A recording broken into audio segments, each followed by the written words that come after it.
மனசில் வச்சுக்கிட்டே பார்த்துக்கிட்டே இருப்பான் 4 வருஷமாக. ஒரு ஐ லவ் யூன்னு கூட சொல்ல தெரியாது அந்த டைமில். அப்புறம் ஒரு லவ் லெட்டர் எழுதி முடிக்கிறதுக்கு 2 வருஷம் ஆகும். அதில் 1000 ஸ்பெல்லிங் மிஸ்டேக் இருக்கும்.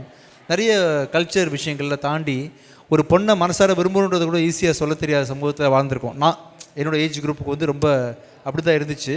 இப்போ வந்து மனசில் பட்டதை டக்குன்னு கன்வே பண்ணுறாங்க இல்லையா?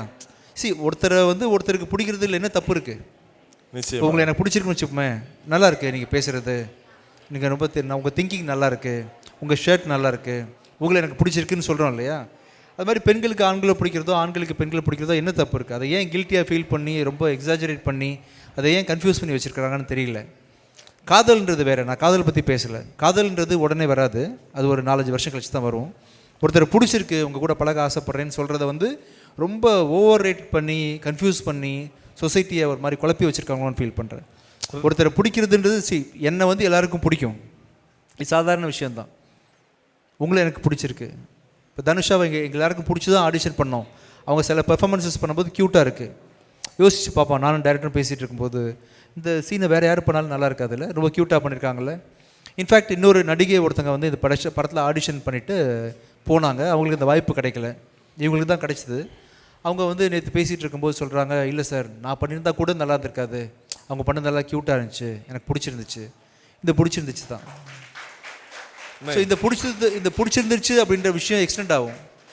உங்கள் கூட பழக ஆசைப்பட்றேன், உங்கள் கூட பேசலாமா, ஃப்ரெண்டாக இருக்கலாமா, அதெல்லாம் தாண்டி தான் ஒரு பக்கம் காதலாக வரும். ஸோ எடுத்த உடனே வந்து அது ஐ லவ் யூன்ற பிராண்டை குத்தி அதுக்கு வந்து ஒரு பார்வையை வந்து ஒரு தப்பான பார்வையை பார்த்து கன்ஃபியூஸ் பண்ணி பழகவே வாய்ப்பு இல்லாமல் டைரெக்டாக கல்யாணத்தில் போய் குறை வச்சிடறோமா ஒரு பொண்ணையும் ஒரு பையனையும். அங்கே தான் பாவம் ஒருத்தர் தெரியாமல் மாட்டிக்கிட்டு முடிச்சுக்கிட்டு பிரிஞ்சு வர்றது, நிறைய கோத்ரூ பண்ணுறதெல்லாம் இருக்குது. ஸோ ஒரு ஆணும் பெண்ணும் பழகிறது தப்பு இல்லை. அதை எடுத்தவொன்னே ஐ லவ் யூன்னு பிராண்ட் பண்ணாமல் பழகுறாங்க, பிடிச்சிருந்தா கல்யாணம் பண்ணிக்க போகிறாங்க. ஃப்ரெண்டாக நட்பில் ஆரம்பிங்கன்னு சொல்கிறேன். நான் சொல்கிறது தப்பாக சொல்ல, நட்பில் ஆரம்பிங்க அப்படின்ற.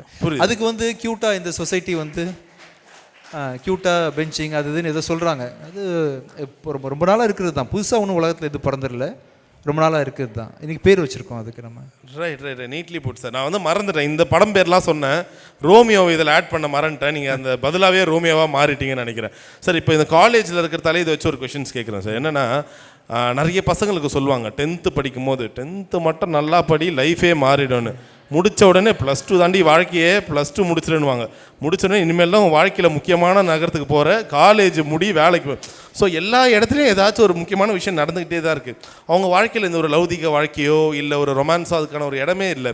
நிறைய பேர் சொல்லுவாங்கள்ல, என்ன வயசாகுது உனக்கு இந்த வயசில் லவ் பண்ணுற, என்ன வயசாகுது உனக்கு, நீ லைக் உனக்கு உன்னுடைய பார்ட்னரை சூஸ் பண்ணுறதுக்கான ஒரு அறிவு வந்துருச்சா, இல்லை எக்ஸ்பீரியன்ஸ் வந்துருச்சா, இப்போ அந்த மாதிரி கேட்பாங்க. இப்போ இந்த படமே இட் இன்வால்வ்ஸ் லைக் ஒரு யங்ஸ்டர்ஸ். நானும் அதை சொல்கிறேன், பார்ட்னரை சூஸ் பண்ணுறதுக்கான வயசு இது இல்லை. நீங்கள் ஃப்ரெண்டை சூஸ் பண்ணிக்கங்க. சூப்பர். ஒரு நல்ல ஃப்ரெண்டை சூஸ் பண்ணுங்கள், ஃப்ரெண்ட்ட பழகுங்க, நிறைய பேர் கூட பழகி பாருங்கள், நிறைய நட்பு வளர்த்துக்குங்க.